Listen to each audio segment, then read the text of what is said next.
So the first paranormal experience that I had was as a 4-year-old. And that involved me going over to stay with my grandparents in Herne Bay by the water. And this was the very first time I'd ever slept away from my mum and my dad. And they had a 2-story Art Deco house that ran down to the water's edge. And you looked out across Auckland Harbour to the Chelsea Sugar Works.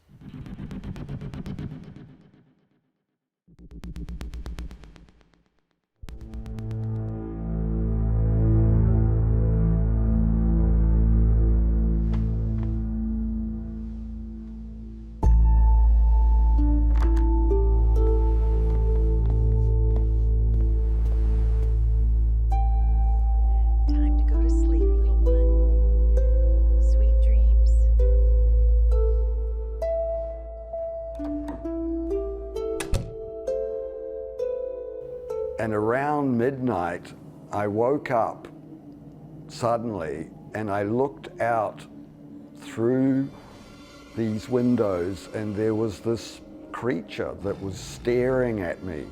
And of course, I screamed, "Mummy!" Ah! I was totally shocked and frightened. My grandfather and grandmother came in, turned the light on, and then I said to them that I'd seen the wolf man. And of course, they thought that this was some kind of dream or nightmare, and they settled me down, and I went back to sleep.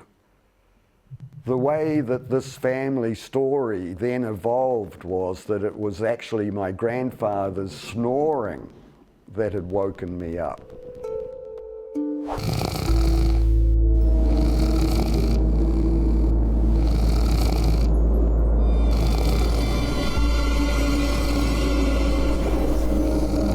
But I was actually convinced that I'd seen something through the 2nd story window and that it was totally alien and shocking. We're talking 1959, 1960. This was a time when UFOs and aliens did not exist in popular culture. It wasn't really until 40, 50 years later that it suddenly occurred to me that this experience, which never left my consciousness, could have actually been an alien type encounter. And the image of that wolf man has remained in my consciousness to this day.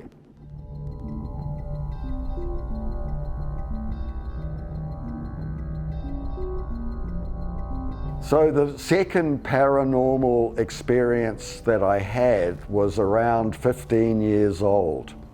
I had returned from St. Paul's Collegiate, where I was at boarding school, to go to Auckland Grammar in the 6th form.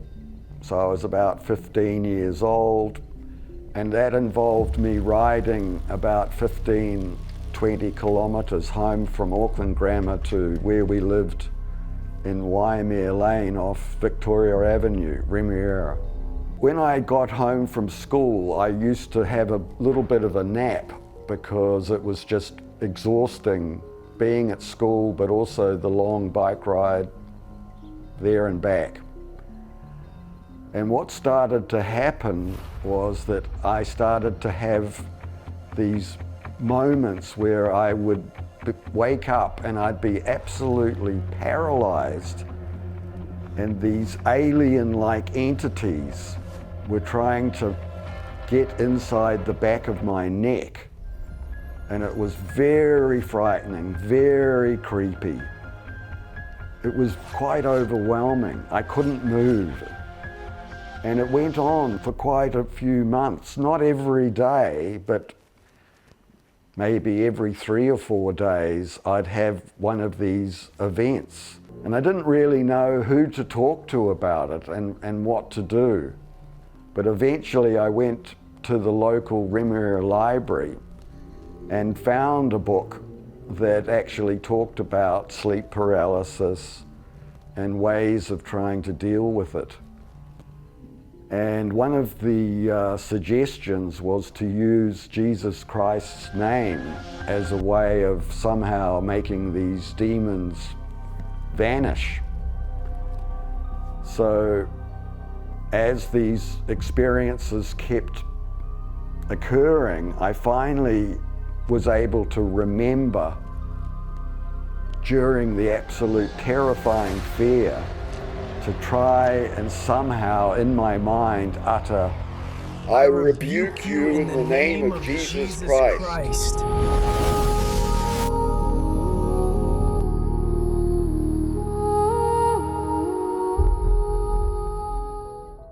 And when I finally managed to do it, the entities, disappeared. But this was, after quite a few episodes of this happening, including entities sitting on my chest and just not being able to shrug them off or push them off, being completely frozen, paralyzed in absolute fear. So it was a huge relief to be able to finally get this period of weird occurrences to finally stop.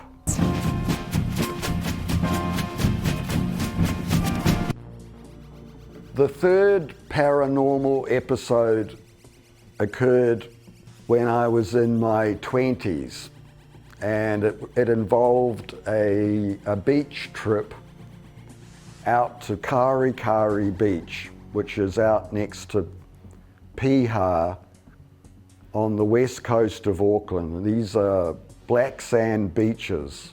And as I was walking along this track, there was a little stream and there were nikau's and bush, and in the distance I could hear the surf crashing on the beach. And I think it had a kind of audio syncopation, if you like, and suddenly I see this vision of the Indian god Ganesha. And Ganesha is a god with an elephant face, and alongside Ganesha was Ganesha's companion, a small rat. And they were literally dancing in the dappled sunlight by the stream. I was just completely taken into this other dimension.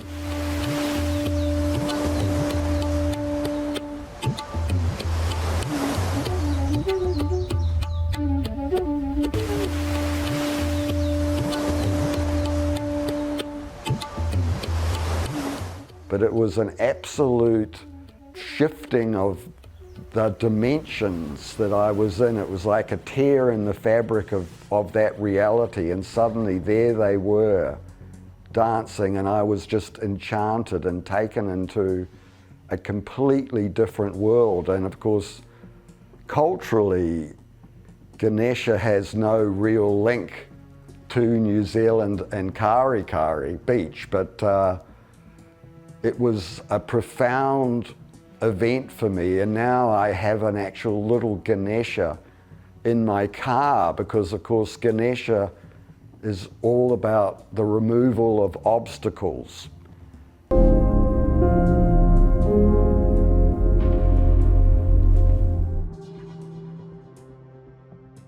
The fourth paranormal experience I had was in fact a lucid dream that I kept having for nearly a decade. And this was in my 30s. And I would go to sleep and suddenly I would be back again at a West Coast beach.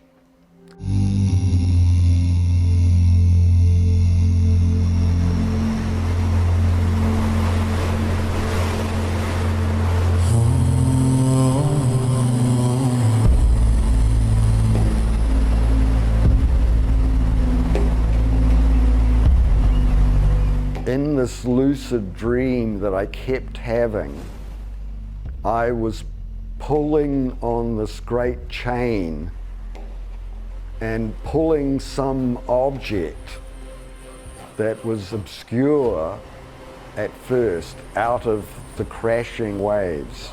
And it felt like 12,000 years ago, and for me it's the post-Atlantean moment after the biblical flood, the end of Atlantis, and it seemed to be telling a story of the arrival in New Zealand of the survivors of that flood.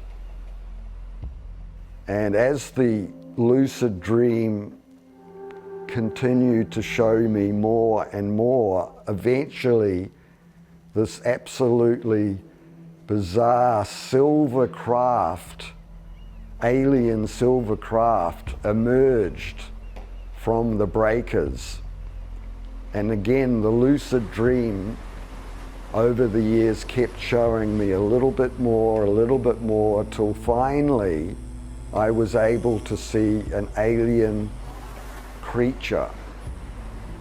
And for me, it goes back to a period of time that here in New Zealand we haven't even really acknowledged. I think that there was an earlier civilization that got lost in the catastrophes of the Younger Dryas period, where there were comet strikes on the earth and there was the Great Flood. Interestingly enough, once the creature had been finally revealed, the dream stopped.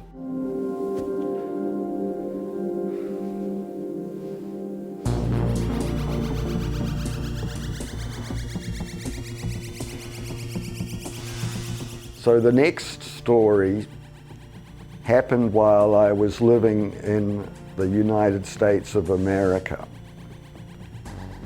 And it was the year 1987. My mother had died at 56, which was way too young. And it was also a period where I had done some heroic journeys with various plant teachers, like ayahuasca, mushrooms.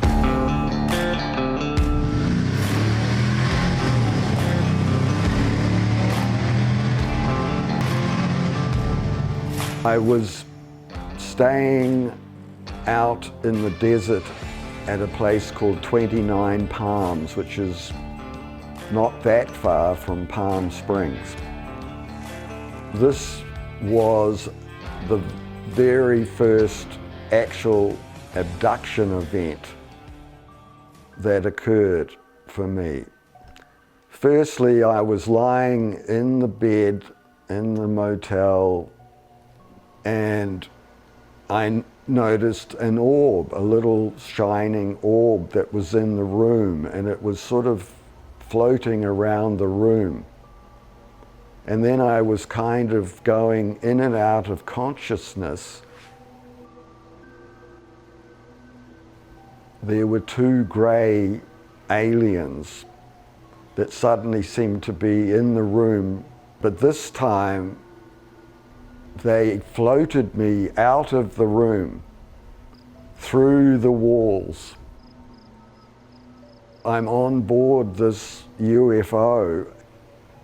It's like the walls and everything were sort of organic. They were like a breathing, it was like being inside some kind of living, organic thing, and I'm being taken by these two greys. They bring me in front of a weird mantis type creature. It was very, very tall, and it just had this incredible presence of intelligence. And I was just overwhelmed, and eventually I passed out and just lost consciousness completely. It was quite overwhelming. videotaping. It actually took me quite a few years to really assimilate what had happened in that moment. It was the mantis insectoid type creature that really kind of boggled me, and it became a situation where my consciousness was really so overwhelmed by it that it couldn't really find a place in my rational consciousness. And what I found very quickly was that the mantis experience started to disappear from my brain and my memory.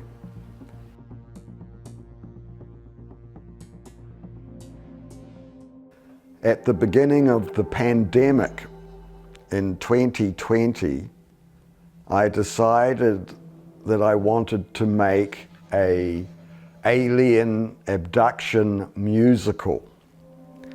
And this involved me writing songs and writing a script, and eventually making the film Night Freaks, starring Yvette Parsons and Andrew McClelland. So this feature film, Night Freaks, was actually invited to the 2023 Roswell Film Festival and Conference, an alien conference. And this was a very exciting event for me because, of course, I was very aware of Roswell and the 1947 UFO crash and the subsequent disinformation that's been put out in America about this particular event. So the trip to Roswell not only was the wonderful opportunity to show my film, but I also had the opportunity to connect with a very current group of people that are involved in the whole UFO disclosure movement. And what was fascinating and interesting is that on my very last night in Roswell, I'm staying at the Holiday Inn in room 417.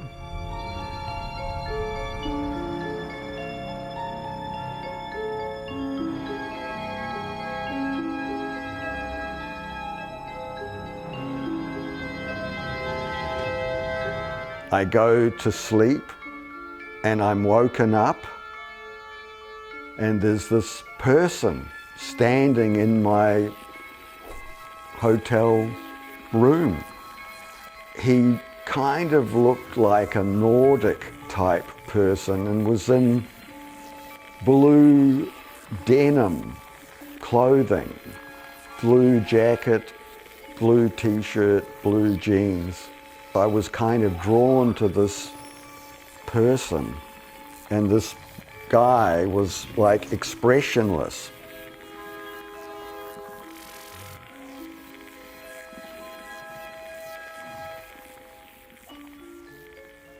And he put his arms around me and drew me towards him, and I literally dropped down into this other whole dimension. It wasn't like being on a spaceship. I was taken down into another dimension, and I was taken in front of this insectoid mantis type creature again. I passed out. It was just too big, too overwhelming, that it was a profound experience. And I actually think it was the phenomena acknowledging that I'd come to Roswell, and what I had actually learnt from the people in Roswell was that this phenomena wasn't from a far, far away galaxy, but in fact has been on Earth longer than humans. There's been a series of restarts on Earth over the last several 100,000 years. My own personal consciousness is part of the slow revealing of this other unconscious presence that's there in the world for all of us. But I've just been uniquely blessed by being taken on a spiritual journey, if you like, that has shown me that through my own unconscious journey that there is a phenomena and there are other dimensions and other realities and that exist beyond this day-to-day world that we live in.